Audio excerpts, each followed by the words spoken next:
Hello gamers, how's everyone doing? Sorry about this low quality video. Yeah, I got my green screen peeling back in the corner. My reality is breaking around me. No. Today we're talking about another Alta logs. This is not a update, but it will sometimes reveal future updates. So we're going to talk about this Alta logs, which is about the Township tale. So if you're here for a Township tale content, continue listening and we'll go through it. Let's switch on over to our desktop view and wrong view, that view. There we go, this view. Okay, let's see here. Let's read this, and then they're probably going to reiterate this whole thing. Actually, let's not even read it because I'm pretty sure they're going to reiterate it in the thingamajig. Or maybe actually no, it's not the same. Okay, all logs number 9 is live for real this time. The log is another Q&A. It says question and answer. They'll hopefully give a little insight into what we've been working on during the development process for a tower in particular. We've got some insight from design, art, or tech art, development in this one, hopefully, blah, blah, blah. Okay, yeah, cool. We're more concerned about what's going on here, everybody. What's going on here? All right. Good day, townsfolk, and happy Friday. In this log, we are diving a little deeper into the production process on Tower and what kind of work we have been putting into getting us where we are currently. I've written up a few key questions that y'all might be interested in, and some Alta folks from design, art, and tech have taken the time to give some insight. Here's some info on who's who. All right, Bormy, if you do not know, Bormy is like one of the heads. Next to what's the other guy? Cade, is it? I can't remember his name. All right, one of the founders of a Township Tale, Bormy, worked on the original PC version of Township Tale, also helped design and revise Tower for both Quest and PC. He's a climber in real life too, so he has a lot of experience with the physicality and motion involved in the activity. All right, Alex O. Alex is a newer addition to the team and is working on tech art and new visual effects for the Tower update. He's got a lot of experience in what it's taken to visually adapt the Tower from its PC version to Oculus, and also from visual effects can enhance the climbing experience. Okay, Alex D. The other Alex Alex involved with the Tower has been focusing mainly on R&D, research and development. He's helped design some of the new features coming to Tower, and also refined the old ones to make for more immersive climb. All right. Now that everyone is introduced, let's get started with questions. All right. What is the current development cycle on the Tower? Bormy says, since the Tower previously existed, the first step was figuring out what changes we were going to make. This involved the design team analyzing any problems with the current Tower we wanted to address. Then a proposal is worked on to solve those, which leads towards concepting, prototyping, and a gray boxing. The concept phase looks at the level design changes, while prototyping looks at simple or system mechanics changes, and gray boxing actually puts those pieces together. Then we move on to the art phase, where the 3D art the team embellishes the level design and works on necessary efforts. Audio and then gets it passed before our quality assurance team makes sure everything works properly. There are usually a few iterations back and forth out of a QA before the update eventually launches. So this is kind of good insight for anybody that doesn't understand the whole process of how these things work. They're literally telling us about how they push the products through, and how this can definitely go back and forth. Because I can imagine quality assurance could be like, oh, this doesn't work, so it goes back to the one team, which then goes to the next team, then back to quality assurance, and then it goes back again. So it could take a lot of time. All right, Alex, currently Tower is in the tech art phase, so you can see where it's kind of at. It's like here, it's not quite, which they kind of hinted at that, where it's kind of like in this phase and it needs some little touches before it goes into quality assurance. I actually thought it was more in the quality assurance phase, but I guess I should have taken that little I should have took it with a grain of salt that it wasn't going to be in that phase yet. This is where the art department ensures that all our assets and embellishments of the Tower are within the expected performance targets. Meanwhile, when I say performance targets, we're probably talking about the performance targets of making it so Oculus can actually run the Tower, because you can't have that many assets on a Quest when it's literally just a glorified phone for VR. So it can't take on that many assets or things that are rendered around you, because it would just slow down the game and cause frame rate drop and such. Meanwhile, the audio team is also working on some unique sound effects that are specific to the tower, and soon our amazing QA team will have their hands on it for pre-launch testing. Okay, I'm going to do a little my own opinion comment here. I do not like the wording of unique to the tower. Where was that? Unique special effects that are specific to the tower. Hate that.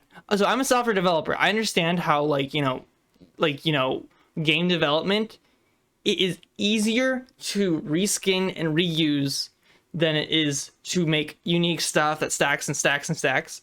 For example, one of my favorite games is Elder Scrolls Online. They reskin and reuse everything. All enemies have the exact same stuff as the players do because they don't feel like making specific damaging things for the enemies. And it makes it so that the data they use to make all of this reskins and reuses much less because they don't have to, program out a whole bunch of things.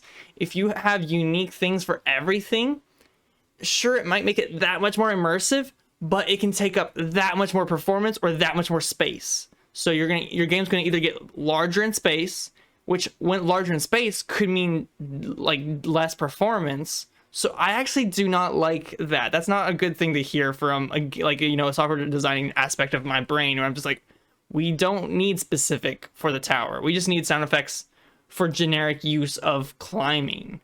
Because if it's specific for the tower, then it's like, I'm only going to do it once out of my so I'm going to hear 1 second clip out of my 200 hours of gameplay.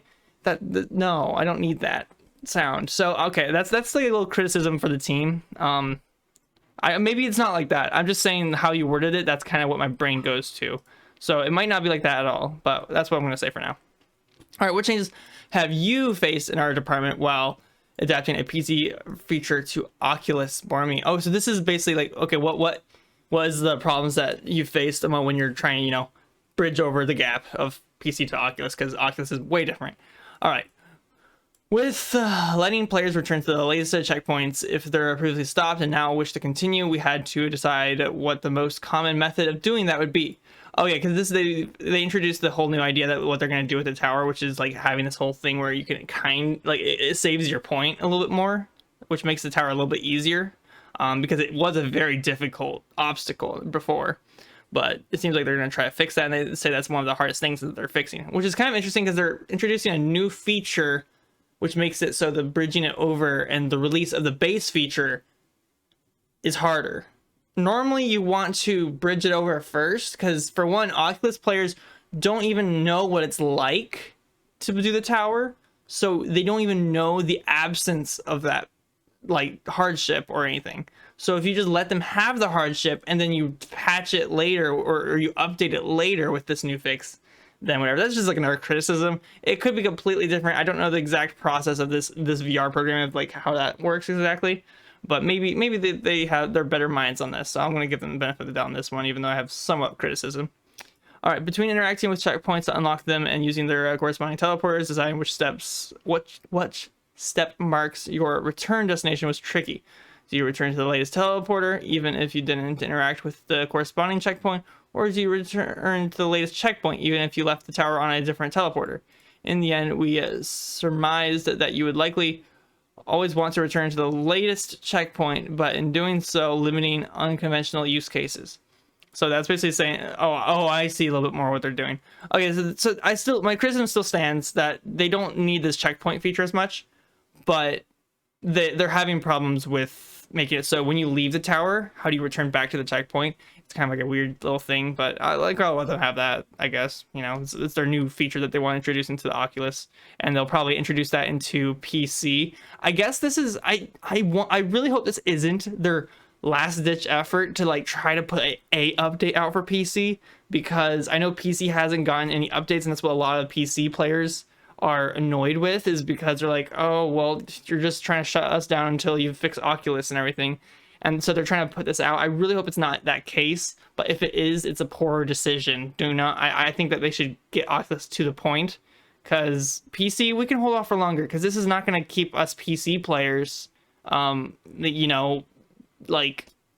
content for that long. It's not going to affect us really, because we're just gonna be like, well, we already did the tower, how is this going to affect us?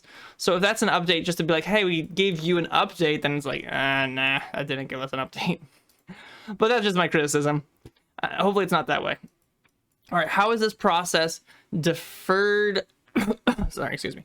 Deferred from the original development of the tower for PC, as we've added new quality of life interactions with the tower. Communicating details about the climb has been more important. As a result, we've done lots of. I love how they say the climb, because like the climb is a video game. I'm pretty sure that's what we've done. Lots of work on special effects to make the events across the tower experience more clear. We've also been more focused on increasing the amount of people that can complete the tower while still maintaining the challenge that PC players are used to in the previous iteration. Players will find that the start eases in more, but the rest of the tower maintains its daunting pressure. That's pretty good. Okay. As a newcomer, I haven't had the opportunity to work on the original development of the PC tower, but I can share from other experiences that it's always a technical challenge to port a feature from one platform to another. All right, that's just whatever. All right, what kind of process were you experiencing while developing the new tower? Most of what players do in the tower is fall, and they climb up, and then they climb up higher. So the gameplay interactions are fairly limited, despite the size of the tower. In terms of the technical aspects, though, getting a huge bulk of the tower's geometry on Quest was a case of focused elbow grease to optimize the static assets. That is true. The tower is a huge object. When you walk up to it, you don't realize how huge it is until you're like climbing like even a quarter of the way through. You're like, oh my gosh, this is a huge thing. It took me, I think, 2 to 4 hours. I can't remember. I think it's more the 4-hour range to complete the tower the first time. 4 hours to complete climbing. Think about if you go to the climbing gym. 4 hours of climbing is a lot of work. Of course, I'm not lifting my body weight in VR, but just the mental capacity of like climbing is just like, what? This is insane. I was very tempted to like cut it halfway through and then do another stream when I did it. I did two or one stream all at it. But I'm just like, I just got to finish this or else I'm never going to do it. Because I didn't know if it'd restart me or not. Yeah, when the tower was initially built, it had a lot of building blocks overlapping on top of each other. This wasn't a problem on the PC version of the game, and even was recreating it in Unity, but Quest renders things quite differently. We experienced a lot of Z fighting, which meant the tech art team had to move some things around carefully. We want to make sure we get things right. I don't know how that affects things. Normally overlapping things does not even bug things out too much, but maybe they do, depending on like what kind of interactions you give them in the rendering of the objects. I don't know too much about rendering objects. If my brother was here and he could pipe in on this, I'd let him do that, but I don't know. All right, what ATT experiences do you want to highlight with the Township Tale update? Bore me. I think one of the core changes into the tower is the new start-stop progress capabilities. Previously, the tower was an all-or-nothing journey. True. But with this new iteration, we will allow you to stop when you want, return to the tower to play the game in other ways, and then keep your progress, then return to the tower. Which is good. Yeah, we've got a new visual effects to complement the design's challenges and communicate mechanics more effectively. I don't understand what this new visual effects mean. Maybe it's like more visual effects for like when you do a certain motion, like the leaping motion that like pushes you forward, like you have some kind of visual effect or audio effect. I guess that if that's your specific thing, then that works. Else, whatever, like it doesn't matter as much. If you're talking about visual effects when it comes to like just showing how things work, then yeah, that always needs to work. I never really liked their toonish look of like tutorial looks. Like they've had problems with that before, and I think they still have problems with it, with people just not understand how to do it. We also wanted to use this opportunity to subtly communicate some lore about the tower. We're doing a few fancy tricks to make these effects more interesting, and it took a bit more time to implement. Okay, cool. Definitely an improvement in quality of life for the climbers, being able to take a break for the... Okay, now players can stop and check points. Blah, blah, blah. Okay, yeah, whatever. And that's all for round 2. This won't be the last ever Q&A, so don't worry. If you still have more questions about ATT and our dev process, hopefully, however, some of these responses gave little insight into what we've been working on since announcing the tower, the process of developing the feature, and the considerations and thoughts we put into all of it for you. Everyone has their noses down, and I'll be updating you with more progress as I'm able. By the way, supporters, keep an eye out for some sneak peeks as we continue production. I'm hoping to see those sneak peeks eventually, maybe, as I do plan on signing up to be a supporter soon.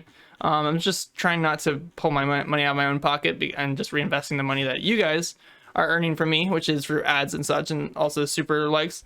With that on the side note, I gotta give out some shout outs because I need to start doing that, because there are a couple people that I am thankful for you know, making it so I can reinvest into my own channel.